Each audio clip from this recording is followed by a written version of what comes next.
Thanks, Max, for that wrap up. As many of you all know, that was the first part of a kind of a two-part event that Hey March HQ and Blockathon DAO are running. This basically commences the second part of that event, which is a workshop with Noam, head of research from Deep DAO, who'll be doing a talk on transparency, privacy, and DAO governance. My name is Paul Penendis, and I'm a core contributor to Blockathon DAO, a public goods learn to earn entrepreneurial educational initiative, really focused on building ecosystems of multiple blockchains and basically providing a path for people to enter Web3. So with that, I would like to give it away to Noam, who can start his talk. Oh, and by the way, the general agenda for this meetup would be for Noam to do his talk for about 30 minutes, and then we'll have a Q&A afterwards for people who have any questions with regards to his talk. So thank you so much. Take it away, Noam. Thanks. Thank you, and thanks everybody who's here. Since we talked a lot about governance until now, I will continue to do so, but let me focus on our grant, on our Blockathon grant as a means to do it, and also, as a way to show what governance may look like and what it has to do here. Sure. If I may share my screen. Sure, absolutely. You should be able to. Yeah, I just say in one sentence because I don't know, maybe there are new joiners. My name is Noam. I'm fortunate to work on Deep DAO, study DAOs and DAO governance all day, and lead our research team. So I may share my screen. Let's see where we're at.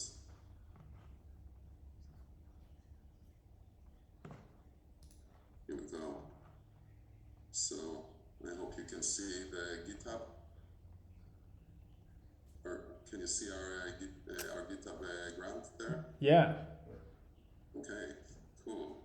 So what we are asking to do, which has a lot with governance, is for participants to go over our websites and later on DAO's websites and dig for information of DAO activists. And we don't want you to research them. We've already done that to an extent that I will talk about soon, because it really has to do with transparency and privacy, since we're talking about individual addresses here. But we would like to identify those who already identify themselves and try to get them listed on DeepDAO as DeepDAO users. And for that, I want to show you what does that mean exactly.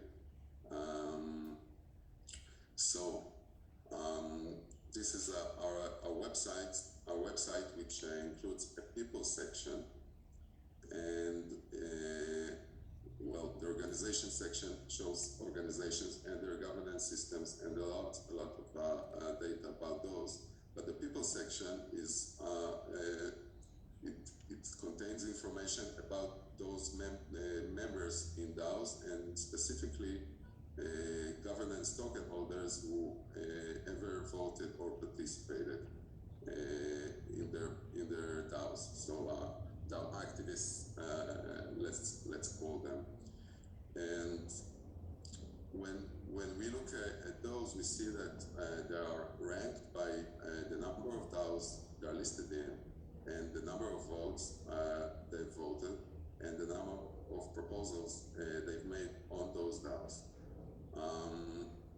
Let's have a look in one specific address and talk about governance a little bit, because that's what we're here for. So let me write the name of my friend Dan. No, that's too general. What do we have here? Okay, we have a picture here, right? So I'm browsing the DAO People right now, and I see a bear. dancing bear user. This means that, and we see also that this bear is open for knowledge sharing and has all sorts of interests. So this means that this is someone who already listed on our platform, that is connected here, or is connected their wallet and put in some information. In terms of governance and transparency, what can we see? What type of information and data does DAO hold on this dancing bear? And what does it mean for users' privacy on our platform? Because this is something we really need to make clear. So we can see quite a lot, actually. We can see that this person, or address and person, is a member of 6 organizations.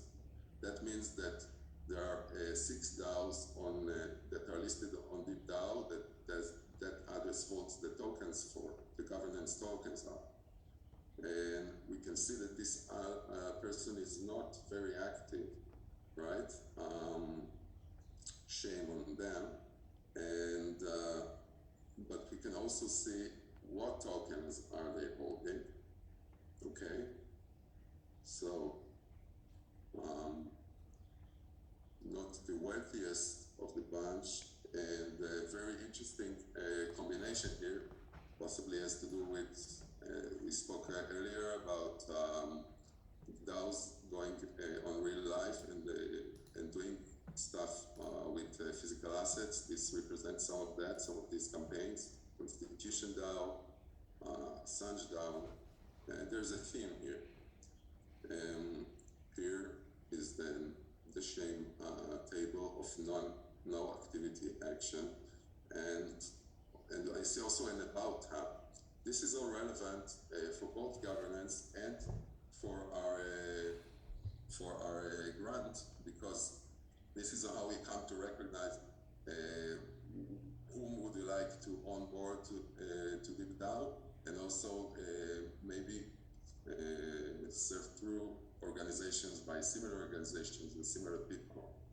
So what do we have here? We have someone who was really keen on sharing their information with everybody else. A DAO researcher, studying and practicing PhD, political. This sounds familiar. Okay, and love being a part of the DAO where I'm head of research. Okay, so that would be me. That would be my address, I guess, and my user. So you see that at least on this address, I'm not very active. But obviously, this profile was curated in order for people to notice it and to get traction, to be found. And actually, when we look at the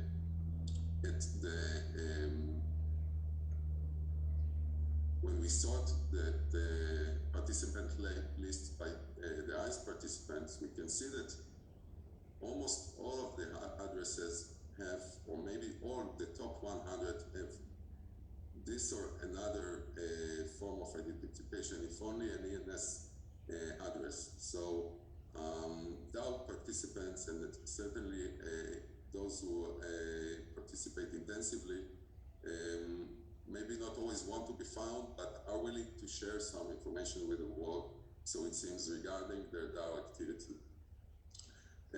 So if you're considering working on our brand, what you should do is, for example, scan through that list, through this list, and just get on the page of one of those participants, see which DAOs that they are most active in.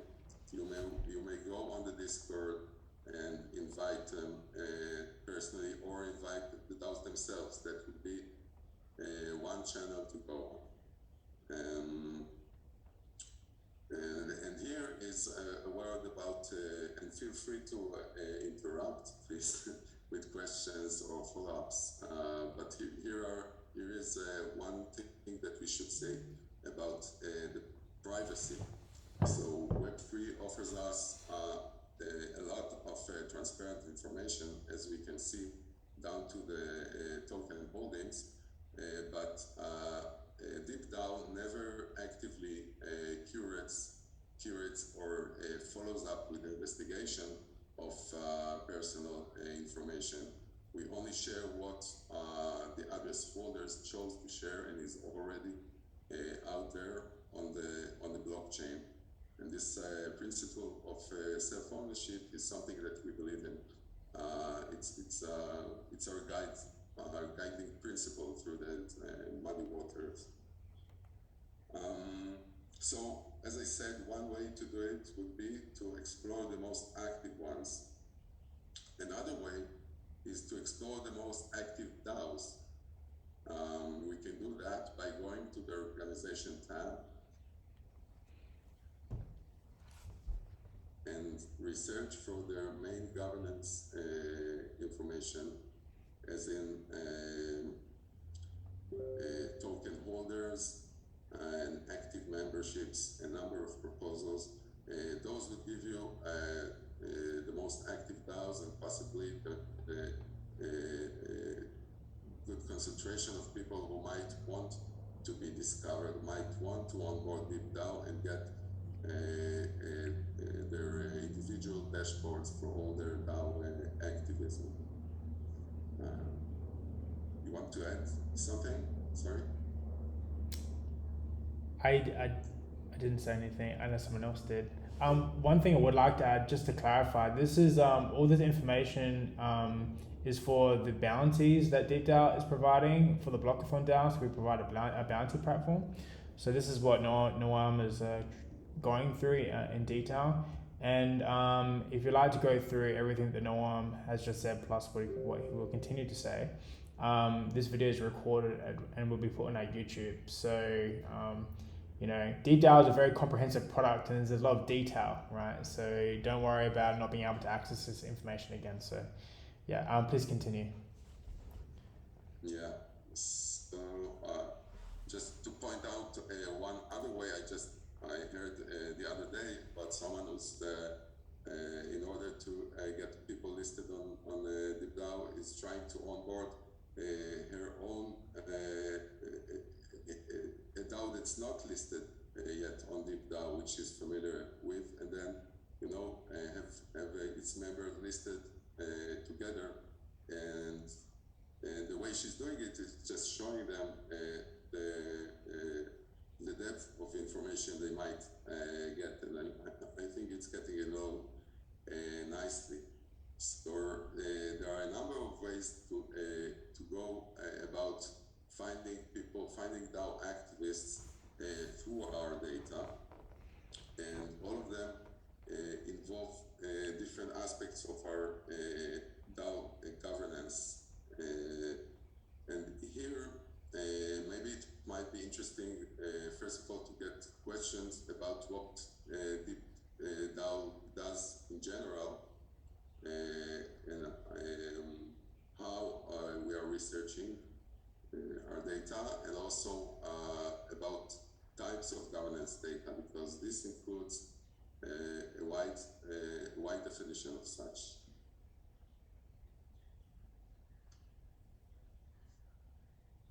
Can you maybe follow up on that? So can you repeat that again? Sorry. No, I was just asking for any specific governance information that you might find most interesting to get into right now. Sure. Yeah. Sure. So, how about the number? So, the number of participants for a particular DAO, is that just quantified by the governance token holders, or other? So you have active members as well. How's that define active members? Because like a lot of the time, people who are in the DAO, for example, could be commenting on discourse, and that could be technically contributing to the governance of the DAO by making comments, etc. But is that taken into account, for example?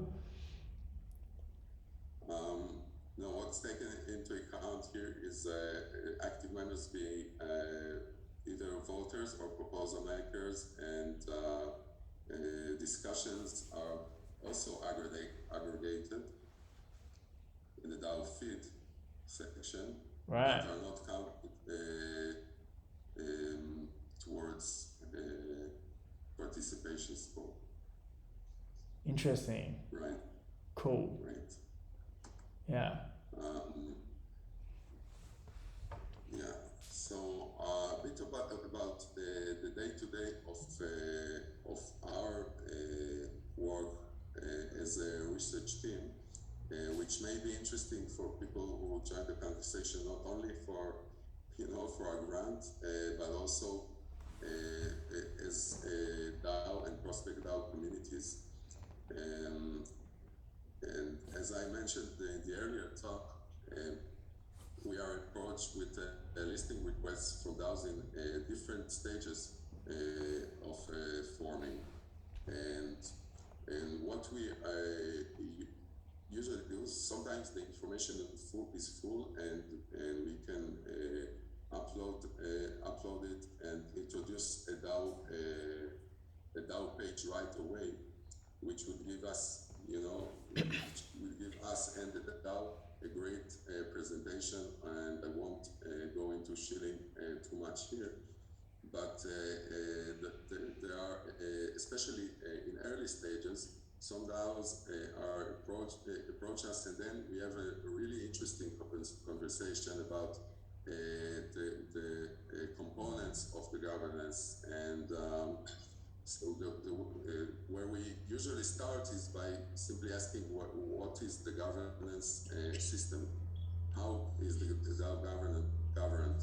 So the treasury is important, but the important question in terms of governance is what organ controls the treasury?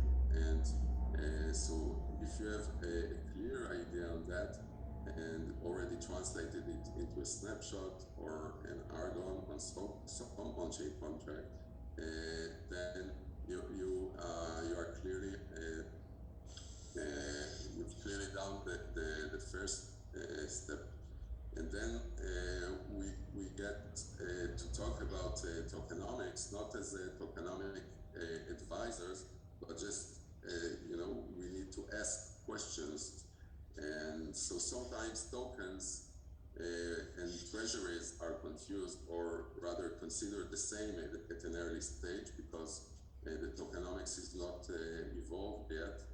And this might hint, a situation of centralization, actually, because there are no other contracts that manage the treasury. It's not a part of the DAO structure and its governance, but it's almost one and the same. So these are two main issues, and that I think any DAO should consider, and which taps into this maybe one last method that I want to introduce, and it's a very powerful feature of Deep DAO and our engine is the most similar presentation. So we present most similar organizations with the same people for organizations, where you can browse between different DAOs that have a known number of mutual members, and also for members themselves, for the people. We can browse between similar people. Going back to my dancing bear.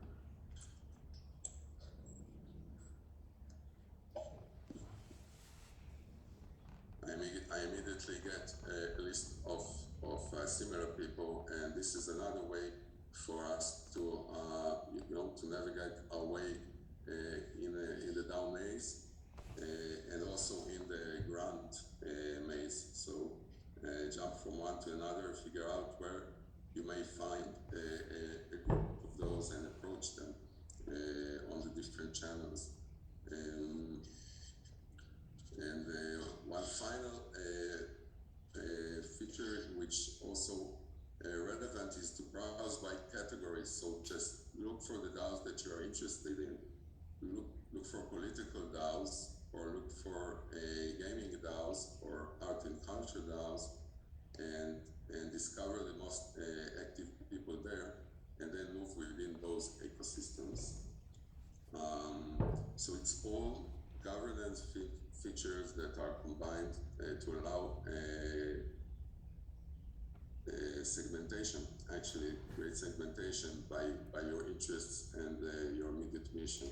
I have a question. In the last, I would say, 6 to 9 months, there has been some precedents in the equivalent of a merge and acquisition in DAO and DAO land. So I think one of the most famous examples of this is the Rary Capital and Fey Protocol merger acquisition slash, in late December of last year. I'm not so familiar if other DAO mergers have occurred. Does Deep DAO cover, maybe there's not many examples of it, but does Deep DAO have a category of merging and acquisitions of two DAOs coming into one, and maybe is able to cover some of the data on how that occurred with regards to governance and voters, approving, that particular proposal and stuff like that? Because, at the end of the day, when you think about DAOs, and then you think about service DAOs and DAOs providing tools for other DAOs, etc., they're going to either be composable or eventually become like a composable landscape of schools and talent and services. And it's going to become probably much more common for smaller DAO entities to merge with each other to form a greater entity, right? And it's probably even more the case than what you're going to see, in traditional in business and finance, just because of the nature of the smart contract nature of the code nature of the smart contracts that we use to program DAOs. So, does Deep DAO cover this category? And if not, do you have a plan to? And do you have any comments about some recent merger and acquisitions? Yeah. Well, we don't cover it as a category, but we do cover it as an ongoing context. So the way we list our data and also present it is through organizations that may contain different governance systems. So, for example, this is not a merge example as such, but for example, the Enzyme Finance, which we have for its description and also for its governances, went through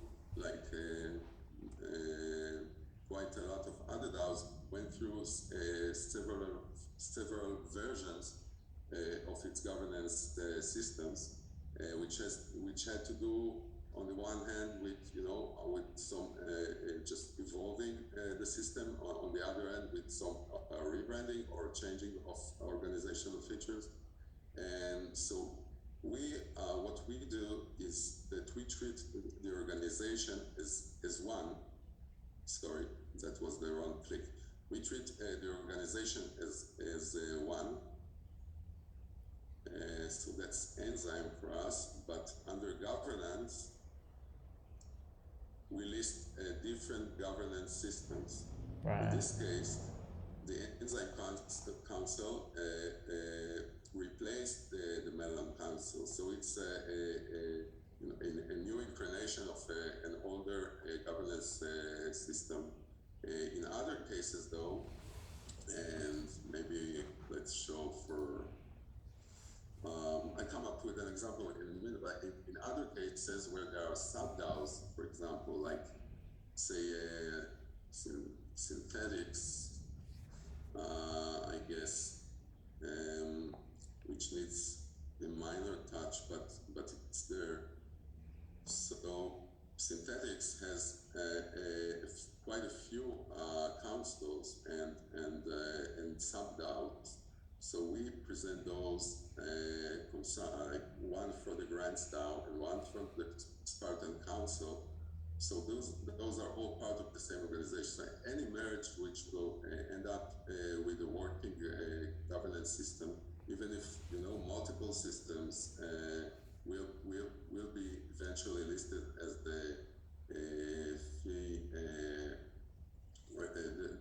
the common organization with its other governance systems, and most likely be described for its history, or at least for its roles in the description.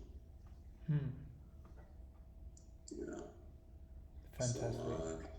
So that's context. That's a context layer, which is actually and we spoke a lot about the legal front or the legal aspects of DAOs, and we know we have a lot already. Legal engineering and legal wrappers are they're here, and they have been here for years now, and so those would also count as governance systems. The question is, since they are not all their layers are on chain, this is still a part of governance, and I expect that off-chain governance will become even more central the more DAOs become involved in financial assets and in management of real-world projects, as they call it. Though it's all in the real world, in a sense. Absolutely. Another question that I have is, with regards to being able to scrape data for all the different DAOs that exist in multiple ecosystems, which I'll get into a little bit later, is almost all your data derived on chain, or do you have access to other streams of information that's kind of like added on to the data that DeepDAO provides, of the on-chain DeepDAO provides? So do you guys have off-chain information channels, and if you do, I'm going to guess it's quite ad hoc. Like, how do you kind of standardize that process? Well, some of when the information comes from APIs naturally, and we do mine all kinds of APIs, and we do add our own layer of independent research to all that. But how otherwise do it? Well, I mean, I don't know. That's what I'm asking, because I'm going how else would you be able to cover the entire landscape with code? I mean, we need to have your own. So we create integrations and loaders for specific for blockchains actually. So we began with Ethereum, but now there are Solana DAOs and already coming Polkadot and Osama, so substrate DAOs, and with those main integrations we work together and to facilitate a swift transfer of data, and we also get data from DAO launchers, the large DAO launchers, let's say snapshots and Argon and DAOs and so on and so forth, and we methodically go through a compound governor contract. So this is how we do it. Yeah. So another question: the facts that all this data, so much of this data is on chain, also gives you access to some level people get to peer into the inner workings of each of these DAOs, of course. And so one of these these data points is how much people get paid, right? So I would actually be really interested to know if DeepDAO covers information such as average kind of wage of an employee or contractor per DAO across different DAO categories, and stuff like this, because there's actually quite, when you think about Web3 onboarding, there's always been a question of, and this also is dependent, it's cultural dependent on where you are in the world. There's always a question of who's getting paid what, You know what I mean? Like when you're onboarding, it's just like you want to know what you're getting paid, you know? And unless a product like DeepDAO provides a service of basically reducing down all the complexity of all the payments down to like an average payment of a particular category of DAOs, people aren't going to be privy to who's getting paid in Web3. So I'll be interesting, one, if DeepDAO covers like average employee payout per month, for example, and if two, it has categories for people to very easily kind of understand where they sit when they're getting hired. The answer to the first question is that we do not do that. What we do, what we currently do, and I'll speak about the future soon, but what we currently do, we categorize work and hire for, big DAOs that are sites to get hired or to look for employees on. And we are, and let's say that grants data is in the making, but we haven't built towards researching average salaries, but it does resonate on future products that include sophisticated data analysis that we are also imminently working on, and not necessarily in that direction, but being able to segmentize efficiently by the growing big data that's collected, and it will go towards several directions, I guess. Yeah, for sure. By the way, if anyone in this call has any questions with regards to everything we're saying, please feel free at any time just to type in the chat or just yell out. Another thing I'd be interested to know, and I don't know if you'd be willing, but maybe in like an update or like a primer on maybe some additional product releases that DeepDAO has in mind, or like extra features that DeepDAO has in mind. It really seems like you guys have provided a really fully fleshed out featured product, which is really great to see. Thank you. Thanks a lot for once. And of course, our hands are full. Question is, one of that may be shared without creating false anticipation. So, as Ayaan mentioned earlier, we are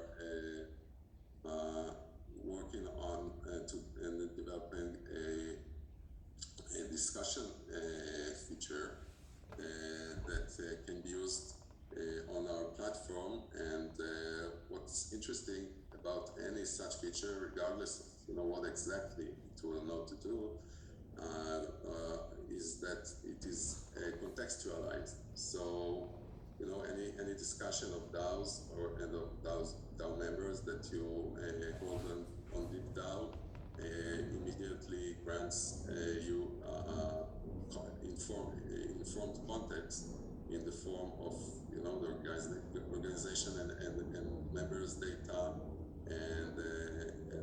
and historical data and so on and so forth. So that's one thing we are really looking forward to see how it works. We're also working hard with some great partners to categorizing more and more DAOs, as we see the categorization as a map of the field. So this is one way to navigate, which fits a lot of use cases, just a mental way to figure out something about this huge and confusing ecosystem or space, I would say. And so, and we will also diversify on our treasuries. Maybe I'll say just a word about that. So we count DAO treasuries, and by treasuries we mean assets that are owned and managed by the DAO, and which is a bit different than, for example, a total value locked or total assets under management which may include locked assets in liquidity pools and collateral and so on. We only count those assets that are owned by the DAO and to use as liquid, and as of recently also vested assets separated. But only those that are vested towards the DAO treasury. So when there are tokens that are locked to a certain period and are promised to be released or coded to be released and released into the DAO liquid treasury, we list them as vested. And as I mentioned, of course, there are a lot of other types of assets potentially under the management of the DAO, locked for various uses. And in that context, we see also, the contracts themselves, basic tokenomics contracts and other contracts, are also governance units because they have their own governance domain. So when tokens are allocated towards rewards, for example, with a specific mechanism in place, then this is where they'll go, and the DAO should not be able to govern them unless some emergency situation occurs. So we currently list liquid and vested, but we're looking forward to do more. And maybe one last thing, which is always true, but always actually in action, is onboarding more chains, layer 2s specifically. We're very keen on layer 2s and more governance systems as far as we can. Cool. Thanks. I don't have any more questions in particular. I would like to give room for anyone in the call to do so. I do know, for people who are onboarded at 6 o'clock with the panel event, some people have been here for almost an hour and 45 minutes. So maybe for some people, it's this call is becoming quite long. Doesn't really seem like anyone has any additional questions. I would just like to reiterate, DeepDAO has bounties listed on the Blockathon DAO bounty platform, and our talk in this workshop greatly informs on how to navigate DeepDAO in relevance to that bounty, those bounties. So please look out for our bounty platform. They can get the link from our website, and then also jump on our YouTube after in the next day or two once this call is uploaded, so that you can go back and rehash on all the complexity of DAO, because I mean, look, the DAO landscape is incredibly complex, and every day that goes by it gets even worse, right? So you need a comprehensive product to describe what's going on. So thanks so much, Noam, for your talk, to decompose and provide useful abstractions to understand the world of DAOs. And thanks for inviting me, and thanks for everybody. Of course. Thank you so much. Thanks, guys.